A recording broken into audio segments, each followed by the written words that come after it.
Hi, Brian Swan, week 7 doing interactive advanced concept presentation. This week we're going to be doing a presentation on electron geometries and their resulting shapes with examples for each. So I've started off by I created some models using balloons, just a couple of different setups that we should be able to individually or combine to cover all of the different combinations here. So first we'll start off with an AB2 molecule with 3 domains, so 3 electron domains, AB2 molecule. The shape is going to be triplanar, or triagonal planar.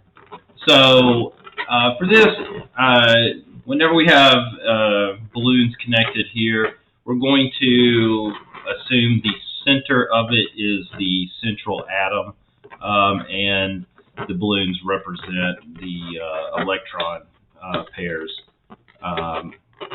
involved. So in this case, it would be a trigonal planar in a plane, 3 bonds. There'd be a lone pair for this case, and it would actually result in a bent shape. And our example is sulfur dioxide. And so the actual shape winds up being, again, this central atom in this case is sulfur. These two will be bit down at 120 degrees apart in between here, because there is a unshared pair, the lone pair sitting up top here, that will push these down. So move on to an example with 4 electron domains. In this case, we'll use ammonia, and it's going to have a tetrahedral shape, which essentially is going to be like this. That's tetrahedral. Again, the central atom is inside of here, which would be the nitrogen atom in ammonia. And this has 1 lone pair, so the actual shape, because there's 1 lone pair sitting up here, is to push these 3 down and equal distance apart. So that's AB3. The next one is going to be another AB2, but this time with 4 electron domains.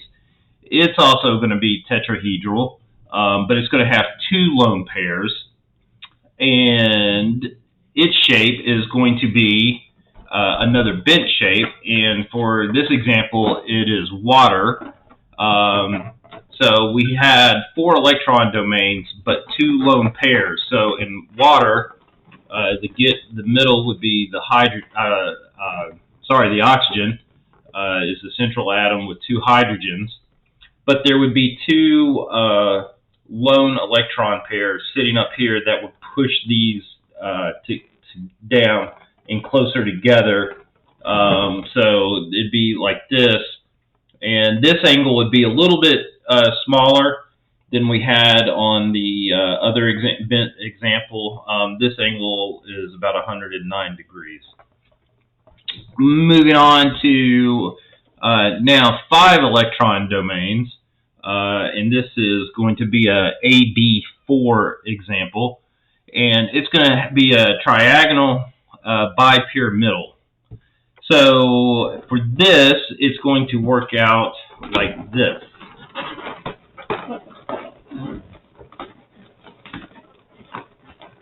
So we have a central atom down in here, and we have a total of 5, we said 5 electron domains. There's going to be one lone pair for this, and it's going to be, our example is going to be sulfur tetrafluoride, and it actually winds up with a seesaw configuration, the actual shape. We'll have to reconfigure this real quick to only 4. So in this case, this is going to be a little bit more difficult to show. In this case, we're going to have, there we go. So we have 2 domains kind of vertical, and where my hand is back on this side would be the lone pair that is then pushing this one and this one into an angle. So it would, these 2 are trying to be pushed together, and that is a seesaw shape.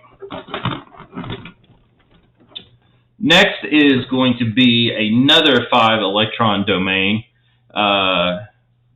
example, and it is a AB3 molecule, and it is trigonal bipyramidal, and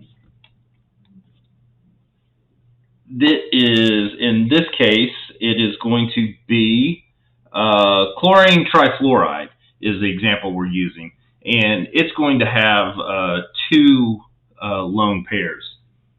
So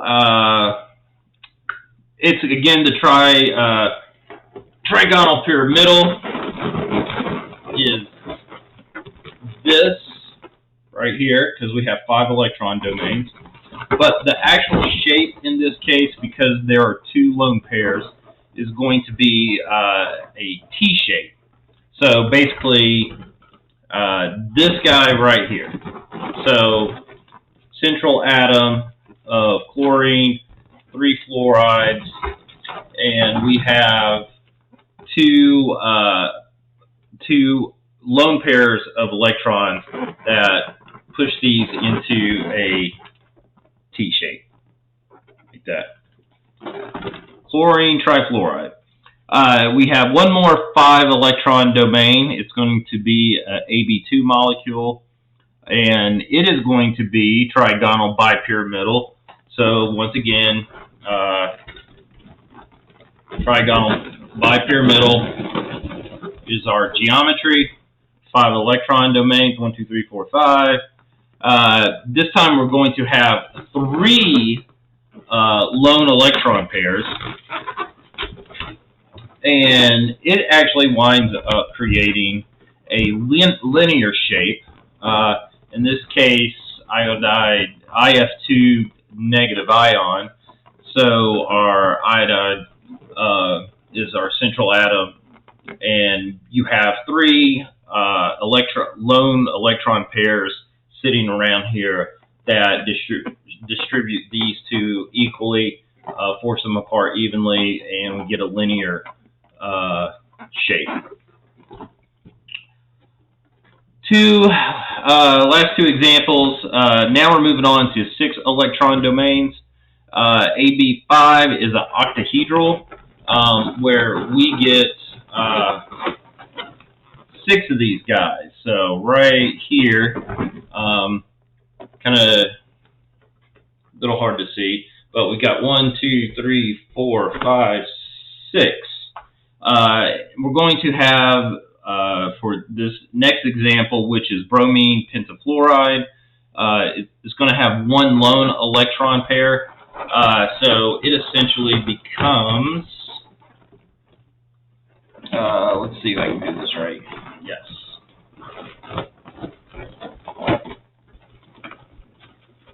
It becomes square pyramidal. So, right here. So there's a lone electron pair sitting here on the bottom that pushes these up. They're distributed evenly with one set poking up straight up. So this is kind of in a plane right here, and that square pyramidal for bromine pentafluoride. Then our last example, AB4, another octahedral, 2 lone pairs, and this one is really easy. Xenon tetrafluoride. It just becomes a square planar because you have free lone pair, and it's in a square planar. There you go. And that's all of them. Thank you.